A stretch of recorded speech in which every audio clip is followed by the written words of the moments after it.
प्यारे बच्चों, स्वागत है आप सभी का आशीष सर की ऑनलाइन क्लास में। आज की क्लास में आप पढ़ने वाले हैं नादान दोस्त का पार्ट 3 इंटरेस्टिंग कहानी मजेदार। इससे पहले 2 पार्ट में आपने देखा श्यामा केशव दोनों भाई बहन हैं।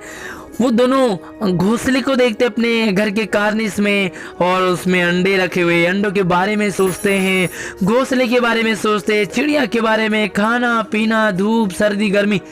आज की कहानी बहुत इंटरेस्टिंग मजेदार पढ़ने वाले हैं। पूरी वीडियो जरूर देखिए।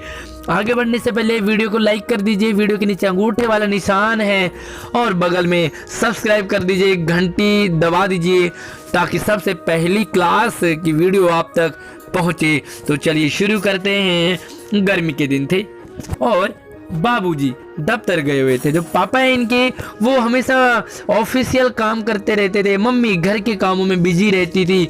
बच्चे अपने मन के डाउट किसी को भी नहीं बता पाते थे। लेकिन बच्चों, आप हमारे कमेंट बॉक्स में अपने सभी सवाल बेझिझक बेडरे रख सकते हैं। कुछ भी आपको समझ ना आए तो अम्मा दोनों बच्चों को कमरे में सुलाकर खुद भी सो गई। बस इसी टाइम का तो इंतजार होता है बच्चों को। मम्मी बच्चों को सुलाने के बहाने सुलाते सुलाते खुद भी सो गई तो बच्चों को कहाँ नींद आने वाली है। वो तो बस ख्यालों में डूबे, किनके? अंडों के, चिड़िया के, घोंसले के। तो वो आंखों में नींद नहीं। अम्मा के बहलाने के लिए दोनों ने दम रोका, सांस रोक ली और बनावटी सो गए, आंखें बंद किए, मौके का इंतजार कर रहे थे। कौन सा मौका?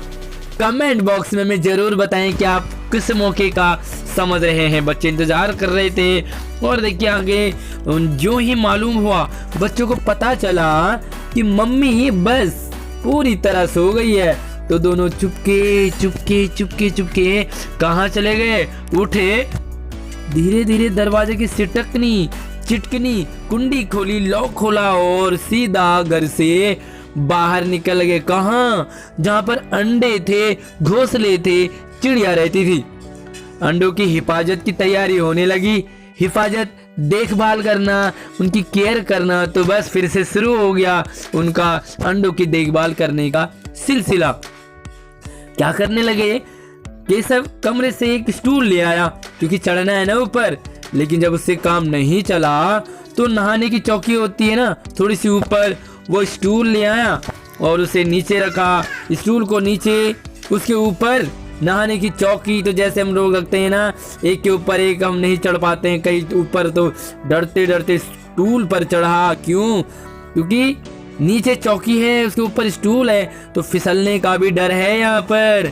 और बच्चे चुपके चुपके कर रहे हैं, मम्मी की नींद ना खुले, तो यानी कि डर भी है। और जब डर होता है, जब यहाँ पर हम चुपके चुपके चोरी चोरी कोई काम करते हैं तो हमें डर और बढ़ जाता है। आपने भी कभी ऐसे काम किए होंगे घर से चोरी चोरी? तो कमेंट बॉक्स में जरूर बताइए। श्यामा दोनों हाथों से स्टूल पकड़े हुए थी, छोटी सी बच्ची। स्टूल चारों टांगे बराबर ना होने के कारण जिस तरफ ज्यादा दबाव हो पाता, जरा सा हिल जाता। तो स्टूल के हिलने से ही डर लग जाता। उस वक्त केशव को कितनी तकलीफ उठानी पड़ती थी। स्टूल ऊपर रखा हुआ है, हिल जाए तो लगे कि बस नीचे गिरने का डर उसी का दिल जानता था। जो ऊपर चढ़ा हुआ है ना, वही जानता है कि फिसलने का क्या डर होता है। दोनों हाथों से कार्निस पकड़ लेता ऊपर और श्यामा को दबी आवाज से डांटता। क्यों? अच्छी तरह पकड़ वरना उतर कर बहुत मारूंगा। आपने भी अपने छोटों को जरूर ऐसे कहा होगा और आपके बड़ों ने भी आपको ये वाली धमकी तो जरूर दी होगी। कमेंट करके बताना आपने किसको दिया और आपने किसको दिया, यानी कि आपने किसको धमकी दी। किसी ने आपको भी धमकी दी होगी। मगर बेचारी श्यामा का तो दिल ऊपर कार्निस पे था, वो तो पकड़े हुए थी और ध्यान कहाँ था? कार्निस पे नहीं, अंडों पर। बार बार उसका ध्यान ऊपर चला जाता और हाथ ढीले पड़ जाते। तो जब हम कोई काम, ध्यान हमारा कहीं और होता है तो हम बार बार उधर ही हमारा मन हो जाता है। तो चलिए, ये था आपके पास श्यामा और केशव की अगली नटखट कहानी।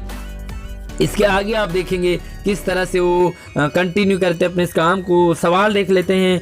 माँ के सोते ही केशव और श्यामा दोपहर में बाहर क्यों निकल आए?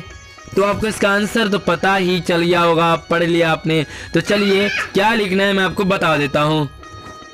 तो लो जी, इस तरह से आप अपना आंसर लिख सकते हैं। केशव और श्यामा को अंडों की देखभाल करनी थी, इसलिए दोनों माँ के सोते ही दोपहर को चुपके से घर के बाहर निकल आए। क्यों? अंडों की हिफाजत करने की योजना बनाने के लिए।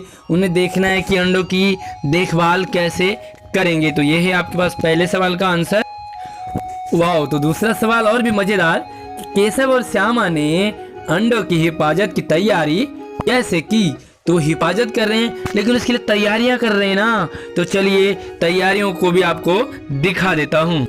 तो ये है आपकी तैयारी। केशव और श्यामा अंडों की हिफाजत की तैयारी कुछ इस तरह करने लगे। क्या किया इन्होंने? केशव ने ऊपर चढ़ने के लिए पहले स्टूल का सहारा लिया, है ना।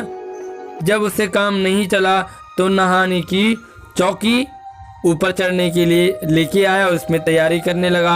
एक के ऊपर दूसरा, यानी कि स्टूल के ऊपर चौकी या चौकी के ऊपर स्टूल इस तरह से रख करके और उनके ऊपर केशव चढ़ गया और कार्निश तक पहुंच गया। तो ये रही आपकी तैयारी। और तीसरे सवाल में तो आपको मजा आने वाला है। क्या आपने भी घर वालों से छुपकर कुछ काम किया है? जरूर किया होगा। हर कोई बच्चा करता है अपने बचपन में, छुटपन में। हम माँ बाप से, घर वालों से छुपकर बहुत सारे काम करते हैं। मैंने भी किए बहुत सारे। बस किसी एक एक्सपीरियंस, अपना अनुभव आपने लिखना है कि मेरे साथ कब क्या हुआ जब घर वाले घर में नहीं थे, मैंने ऐसे किया, वैसे किया, वैसे किया। तो थोड़ा सा इसका आंसर लंबा हो सकता है। तो चलिए इसके आंसर की तरफ। तो ये कुछ काम है जो हम अक्सर किया करते थे। तो देख लो, बचपन में घर वालों से छुपकर हमने ऐसे बहुत सारे काम किए। जैसे गली के छोटे छोटे कुत्ते के पिल्ले होते थे, छोटे छोटे, उनको लेकर के घर में आ जाते थे और अपने बिस्तर में रख लेते थे। उसके बाद जो डांट पड़ती थी ना, क्या मजा आता था। आज उस टाइम तो रोना आता था। जब घर में दूसरा देखो, जब घर में कोई ना हो तो दोस्तों के साथ मिलकर मैगी, पास्ता, पार्टी, उछलना कूदना, बस घर में कोई नहीं होना चाहिए और घर वालों को पता बिल्कुल नहीं लगना चाहिए। आगे देखो, घर वालों के मना करने पर चुपके से गांव की नदी में नहाने चले जाते थे। हमारे गांव में नदी होती है, वहां चले जाते थे डरते डरते, क्योंकि मम्मी पापा को पता लगे तो नहाने के बाद धुलाई घर में होने वाली है। तो देखो चौथा वाला सवाल कि जब आपने घर वालों से छुपकर कुछ काम किए, जैसे मैंने किए थे, आपने भी बहुत सारे किए होंगे। एक आध काम हमें कमेंट बॉक्स में भी आप बताएं अपना एक्सपीरियंस। तो बताओ कि जब तुम्हारे मन में क्या क्या सवाल उठ रहे थे, है ना। जब घर वालों से छुपकर कोई काम करते हैं ना, तुम्हारे मन में बहुत सारे सवाल चलते हैं। क्या होगा, ऐसे हो जाएगा तो क्या होगा, अगर ये होगा तो क्या होगा, ऐसे होगा तो वैसे हो जाएगा। तो चलिए मैं आपको सवाल बता देता हूँ। तो ये देखो जी, कुछ मेरे साथ जो होता था वो मैंने अपना एक्सपीरियंस, जब हमने बचपन में घर वालों से छुप करके जो भी काम करते, सबसे पहले एक ही प्रयास रहता, क्या कि घर वालों को पता नहीं लगना चाहिए। आप भी यही कोशिश करते होंगे। सबसे पहला काम। दूसरा काम क्या कि घर वालों को पता चलने पर कितनी डांट पड़ेगी, कितनी मार पड़ेगी, ये सवाल रहता है। मेरे मन में तो रहता था, आपके मन में भी होता है तो जरूर कमेंट में बताइए। तीसरी बात, पकड़े जाने पर घर वालों का विश्वास उठ जाएगा। घर वाले विश्वास नहीं करेंगे, ये लड़की तो ऐसे काम करती है, ये लड़का तो ऐसे काम करता है। और चौथी बात, इसके बाद घर वाले हम पर किसी भी काम पर, हर किसी काम के लिए पाबंदी लगा देंगे। तो ये है आपके लिए। कुछ और भी आपका एक्सपीरियंस हो तो हमें कमेंट में भी बताइए, अपने आंसर में भी आप लिख सकते हैं। और पांचवा सवाल है, ये शब्द है आपके पास, इंतजार, हिफाजत, तकलीफ, सिटकनी। तो इनसे आपने वाक्य बनाने हैं। तो ये तो आप बना ही लोगे, लेकिन फिर भी मैंने एक आपको वाक्य रखे हुए हैं, तो आप देख लीजिए। तो लो जी, पहला इंतजार।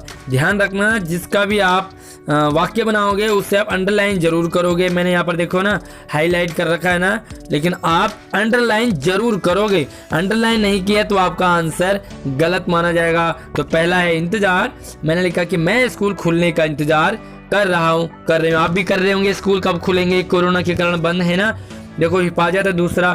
तो हमें अपने छोटे भाई बहनों की हिफाजत करनी चाहिए या हमें अपने सभी छोटों की हिफाजत करनी चाहिए। तीसरा है तकलीफ, ऐसा काम करो जिससे किसी को तकलीफ ना हो। तो आप ये चीज़ ध्यान दे रहे होंगे कि जो यहाँ पर शब्द है वो इसमें भी है ना। आगे देखो जो हिफाजत है तो यहाँ भी हिफाजत है, तकलीफ है तो यहाँ भी तकलीफ है। आगे देखो सिटकनी, कि किसी भी अनजान व्यक्ति के लिए घर की सिटकनी नहीं खोलनी चाहिए। तो ये था आपके पास आज की वर्कशीट दी 10वीं। वीडियो को लाइक कर दीजिए, अपने दोस्तों को भी शेयर कीजिए और चैनल को सब्सक्राइब कीजिए ताकि सबसे पहले वीडियो आप तक पहुँचे।